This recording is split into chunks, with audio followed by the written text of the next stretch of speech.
Со потпишувањето на договорот за поврзување на Виница со пречистителната станица за отпадни води во Кочани, почнува реализацијата на проектот за приклучување на фекалната канализацијска мрежа од соседната општина на системот за пречистување кај селото Мојанци. Во Министерството за животна средина и просторно планирање, договорот го потпишале министерката Каја Шукова, градоначалниците на Кочани и Виница Љупчо Папазов и Миле Петков, како и директорите на јавните комунални предпријатија од двете општини. Проектот вклучува делумна рехабилитација и проширување на фекалната канализацијска мрежа и системот за атмосферска вода во општина Виница, како и нивно целосно поврзување со пречистителната станица за отпадни води во Мојанци. Тоа ќе овозможи вклучување и на фекалната канализација од кочанските села Грдовци и Прибачево, кои досега не беа опфатени во системот за пречистување. Средствата за реализација на овој проект се обезбедени од програмата ИПАР-3 преку секторот за спроведување на ИПА во Министерството за животна средина и просторно планирање. Проектот за поврзување на канализацијската мрежа од општина Виница на системот за пречистување кај Кочани ќе го спречи директното испуштање на отпадните води во реката Брегалница, а пред околу 3 години од Министерството за животна средина беше најавен како приоритетен. Пречистителната станица за отпадни води кај селото Мојанци беше предадена во употреба во јули 2019 година. Чинеше околу 23 милиони швајцарски франци, што беа обезбедени како донација од владата на Швајцарија. Министерството за финансии ги отфрла шпекулациите за можно замрзнување на платите во јавните институции. Го прифаќа предлогот од синдикатот просечната плата да се искористи како основица за пресметка со новата методологија за плати во јавниот сектор. Министерот за финансии Фатмир Бесими потврдува дека воопшто не се размислувало за замрзнување на платите, иако во јавноста веќе биле објавени одредени информации за тоа, при што оцени дека немало никакви аргументи.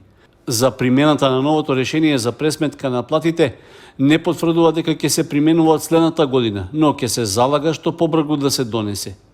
Во ниту еден случај такво нешто не е спомнато, напротив, ние во последните 3-4 години постојано има во цел јавен сектор има движење на платите во смисла во образование, во здравство, во безбедносните структури, во инспекторатите, во судство, во винителство, значи секаде каде што е констатирана потреба, секоја година имало и во образование имало коригирање на платите нагоре и сега се гледа на тоа едно системско решение што ќе важи за сите. Како што веќе оваа година платите во јавниот сектор се усогласија со минималната плата, како што веќе минималната плата расте по сила на закон, нема потреба повторно да се преговара, како што пензиите растат по сила на закон, така и со ова решение ќе биде за цел јавен сектор. Според Бесими, целта на Министерството и на синдикатите е да се најде заедничко решение со кое ќе нема потреба на секои 6 месеци да се преговара за покачување на плати, односно тоа да се решава во рамки на законот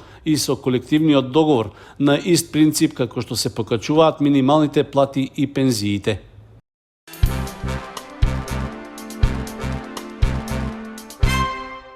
Општина Кочани ќе реализира реконструкција и преасфалтирање на 2 крака од улицата Асном во населбата Оризари, за што веќе ги почна подготвителните активности. Објавен е јавниот повик за избор на изведувач на градежните работи, а од општинскиот буџет се планира да се инвестираат над 2 милиони и 700 илјади денари. Според техничката спецификација, предвидено е да се изградат кракот 1 и 2 на улицата Асном во вкупна должина од близу 300 метри и ширина од 5 метри. Покрај подготовката на теренот со поставување тампонски слои од дробен камен, ќе се постават и бетонски рабници на двете страни од коловозот. Исто така ќе се нивелираат постојните 8 шахти за фекална канализација, пошто ќе се постави нов асфалтен слој со дебелина од 7 сантиметри. Дополнително на кракот 1 на улицата Асном ќе се направи одводнување со поставување сливници, шахти и пропиленски цевки за атмосферска канализација во должина од 85 метри. Пријавувањето на заинтересираните градежни фирми за реконструкција на двата крака од улицата Асном трае до 5 јуни. Со најповолниот понудувач ќе биде потпишан договор, пошто тој ќе преземе оврска, подготовката на теренот и асфалтирањето на улицата, да го комплетира во рок од 5 месеци. Комуналното предпријатие Водовод објави нова јавна набавка на услугата за плаќање на доместок за паркирање со SMS пораки, откако привршува едногодишниот период од договорот со претходниот давател Tera Communications од Скопје, која досега ја обезбедуваше истата услуга. До 7 јуни трае рокот за пријавување на операторите на јавниот тендер за избор на давател на услугата. Тоа треба да овозможи поголема ефикасност во прибирањето на средствата и да се избегне ситуација во која возачите чекаат да платат, што се покажува како позитивно искуство и во градовите каде ваквиот начин се применува. Комуналното предпријатие Водовод, под чија надлежност е јавниот паркинг простор во градот, со тендерската постапка минатата година потпиша договор за околу 360.000 денари во бруто износ, а годинава, иако не е објавена проценетата вредност, се очекува таа да биде на приближно истата сума. Обврска на давателот на услугата е да обезбедува наплатата на таксата за паркирање од сите мобилни оператори во државата. При тоа, плаќањето ќе може да се контролира преку 3 уреди со специјална намена за услугата.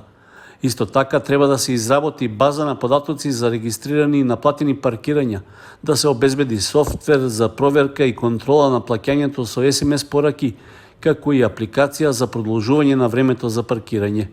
Покрај тоа треба да се обезбеди скратен телефонски број што ќе се користи за испраќање порака и тој да важи за сите мобилни оператори.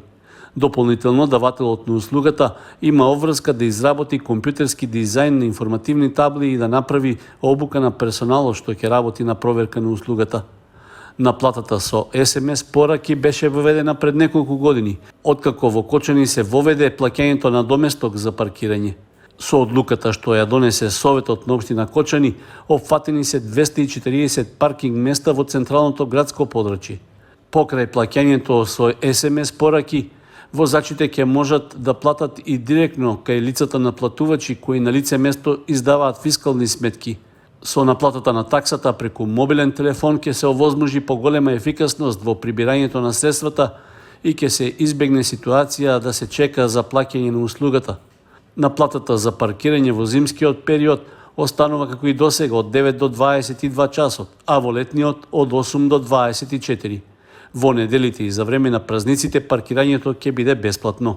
Останува обврската на комуналното предпријатие Водовод да ја организира наплатата за паркирање со лица наплатувачи.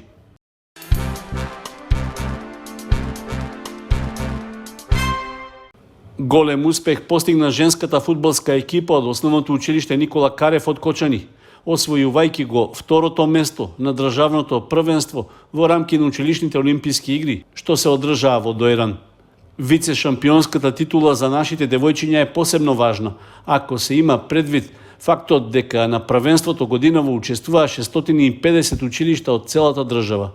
Сите тие се надпреваруваа во рамки на општинските и регионалните игри, а 4 најдобри, меѓу кои и екипата од Никола Карев, се најде на завршниот турнир во Дојран. Во полуфиналната средба нашите девојчиња совладаа екипата на основното училиште Кочорацин од Дојран со резултат 1:0. Во финалето се сретнаа со тимот од основното училиште Климент Охридски од Македонски Брод. Во првото полувреме екипата од Кочани дошла во водство од 1:0, но до крајот на средбата примила 3 гола, па со резултат 3:1 ја испуштила шансата да го освои победничкиот пехар и златните медали. И покрај тоа женскиот фудбалски тим на Никола Карев заслужува честитки за освојувањето на сребрените медали. Организатор на државните првенства во рамки на училишните олимписки игри беше Федерацијата за училишен спорт на Македонија.